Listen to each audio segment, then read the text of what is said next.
केंद्रीय गृह मंत्रालय को पश्चिम बंगाल के मुर्शिदाबाद जिले में भड़की हिंसा झड़पों की प्रारंभिक जांच के बारे में सूचित किया गया है, जिसमें कथित तौर पर बांग्लादेशी उपद्रवियों को संलिप्तता होने की आशंका है।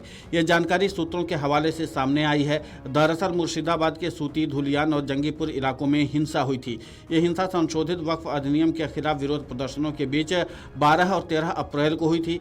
सूत्रों का कहना है कि हिंसा पर गृह मंत्रालय को केंद्रीय एजेंसियों से शुरुआती जानकारी जो मिली है, उसमें बांग्लादेशी घुसपैठियों की हिंसा में भूमिका की आशंका जताई गई है।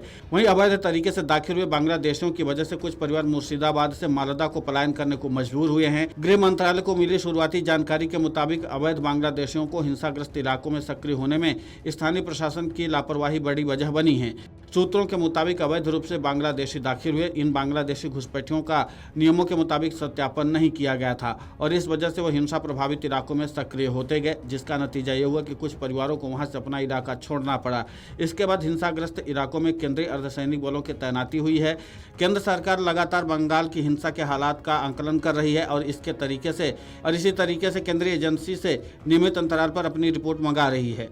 इसके अलावा केंद्र सरकार लगातार राज्य सरकार के संपर्क में भी है, हालात पर नजर बनाए हुए है।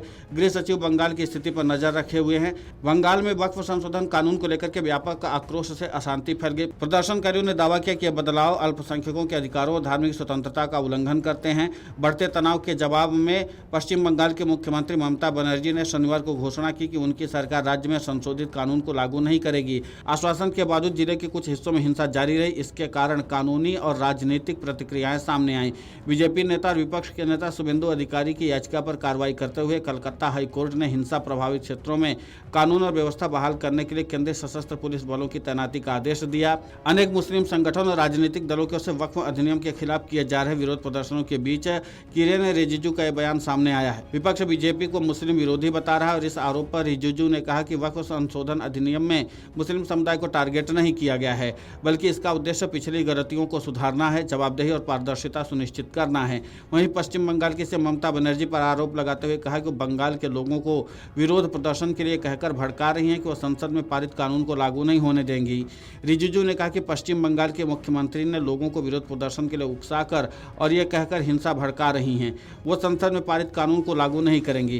केंद्रीय अल्पसंख्यक मंत्री ने कहा कि हमने वक्फ अधिनियम में जो खामियां थी उन्हें संशोधित किया है। उन्होंने आगे कहा कि संशोधन किया जाना जरूरी था। देश में किसी को जबरन और एक तरफा किसी की जमीन छीनने का कोई प्रावधान न हो। संशोधित कानून के कुछ प्रावधानों के तहत वक्फ बोर्डों को अभूतपूर्व शक्ति और अधिकार दिए गए हैं।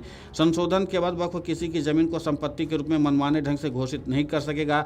रिजिजू ने वक्फ अल्पसंख्यकों के लिए लाभकारी बताते हुए शांति और सहयोग की अपील की है। इससे पहले केंद्रीय मंत्री किरेन रिजिजू ने महीने की शुरुआत में 2 अप्रैल को वक्फ संशोधन बिल संसद में पेश किया था। लंबी बहस के बाद संसद के दोनों सदनों से पास हो गया। 5 अप्रैल को राष्ट्रपति की मंजूरी मिल गई, जबकि 8 अप्रैल को इसे देश भर में लागू भी कर दिया गया। हालांकि इसके विरोध में अभी भी देश में जगह जगह विरोध प्रदर्शन हो रहे हैं। पश्चिम बंगाल में इसके खिलाफ हुए विरोध प्रदर्शन के दौरान कई जगहों पर भारी हिंसा भी हुई है। अकेले मुर्शिदाबाद में हुई हिंसा में 3 लोगों की जान चली गई, जबकि कई पुलिसकर्मी घायल हो गए। हिंसा की वजह से बड़ी संख्या में लोगों को घर भी छोड़ना पड़ा है और पलायन करके मालदा भी गए हैं। Video desk अमरुजाला.com।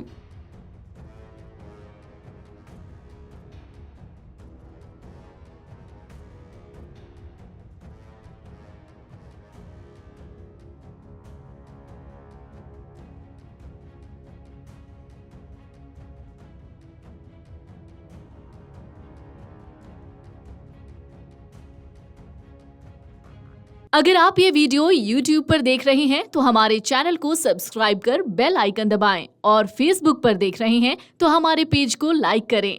8 million plus subscriber, आपके इस भरोसे के लिए बहुत धन्यवाद। अगर आप ये वीडियो YouTube पर देख रहे हैं तो हमारे चैनल को सब्सक्राइब कर बेल आइकन दबाएं और Facebook पर देख रहे हैं तो हमारे पेज को लाइक करें। 8 मिलियन प्लस सब्सक्राइबर, आपके इस भरोसे के लिए बहुत धन्यवाद।